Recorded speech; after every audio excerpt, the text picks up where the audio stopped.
Jumpa lagi dengan channel YouTube saya, Dr. Juniarti Aka. Apa jadinya produk Daihatsu diberi merek Toyota?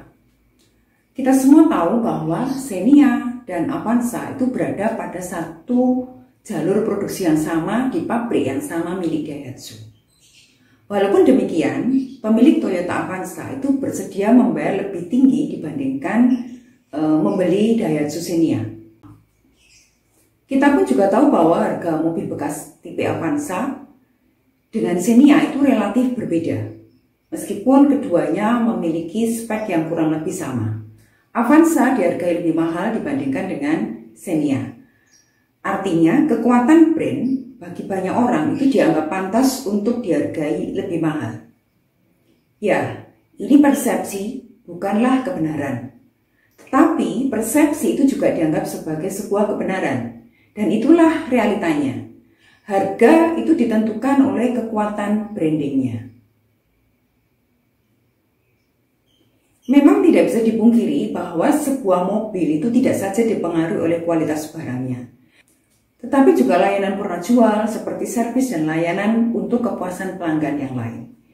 Tetapi tidak dapat dipungkiri bahwa kekuatan branding Toyota khususnya itu lebih tinggi dibandingkan dengan Daihatsu. Sehingga Toyota itu bisa memiliki nilai harga jual yang lebih mahal dan juga lebih laris. Mungkin ini urusan Toyota dan Avanza kita masih bisa berdebat. Bahwa ada perbedaan jenis ban, jok, head untuk unit audio. Nah, tetapi coba mari kita telah kasus berikut ini. Bagaimana jika Anda membeli donat Ceko? Ya? Kemudian Anda melepas tasnya, Anda memindahkan donatnya dari kardusnya, pokoknya semua identitas dan logo atau label dari Ceko itu Anda lepaskan. Nah, kemudian kira-kira apa impresi orang ketika Anda memberikan donat itu kepada mereka? Tentu tidak akan seapresiatif ketika Anda memberikan donat itu di dalam bungkus Ceko, meskipun sebenarnya barangnya sama. Itulah kekuatan brand. Artinya secara tidak langsung sebenarnya saat kita membeli Ceko, kita adalah membeli tasnya, kita membeli kotak kardusnya, dan juga kita membeli logonya, itu yang paling penting. Ya, memang logo itu sering diasosiasikan sebagai identitas dari brand. Logo membedakan persepsi orang atas produk tertentu atau layanan tertentu. Biasanya semakin kuat brand itu semakin mahal harganya, tetapi juga semakin bagus kualitasnya.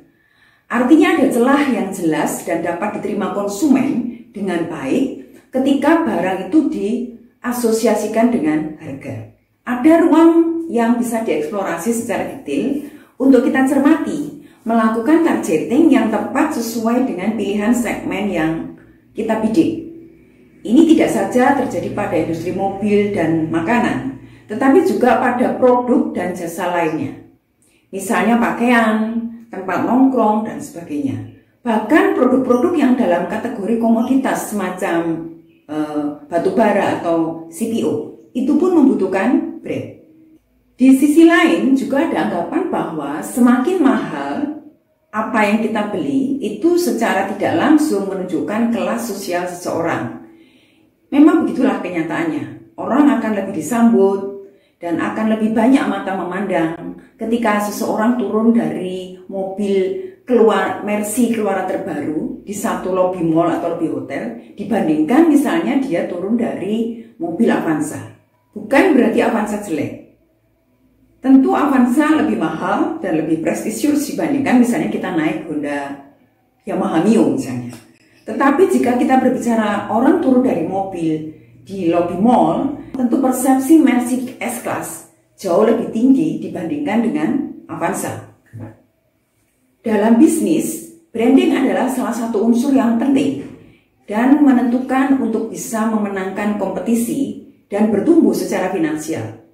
Seberapa bagus tata kelola keuangan perusahaan, seberapa efisien sistem produksi, dan seberapa canggih teknologi yang diadopsi oleh perusahaan tersebut, itu tidak akan banyak berguna ketika produk itu tidak memiliki atau tidak diberikan satu identitas atau merek yang jelas.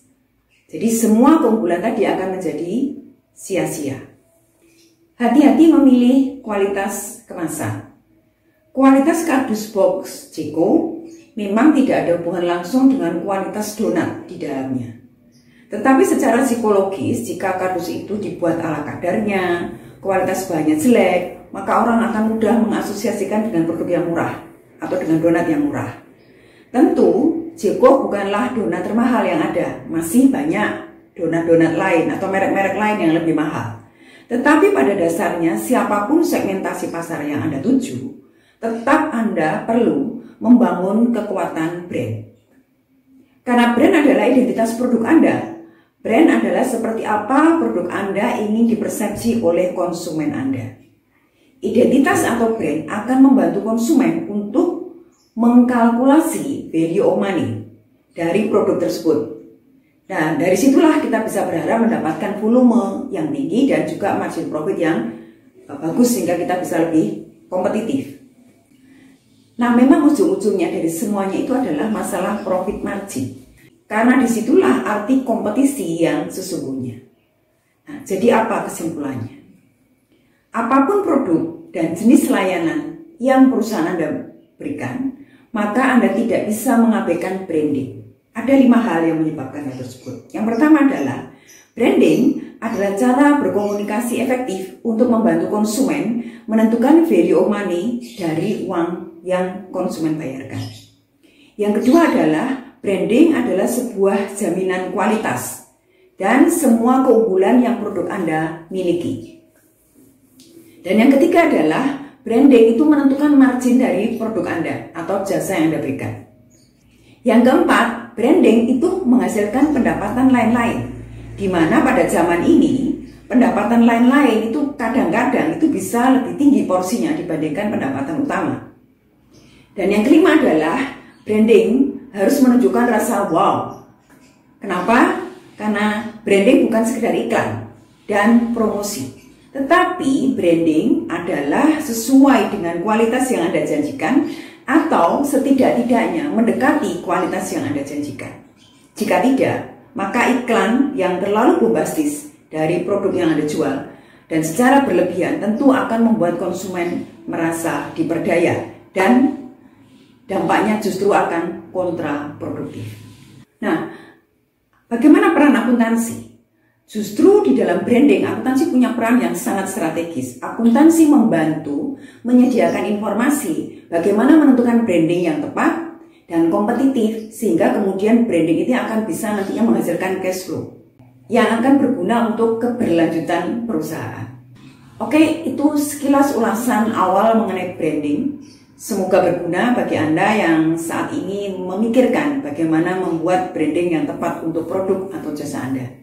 Jika ada pengalaman atau ada pendapat lain, silakan tuliskan di kolom komentar berikut. Oke, semoga berguna. Sampai berjumpa pada video-video berikutnya.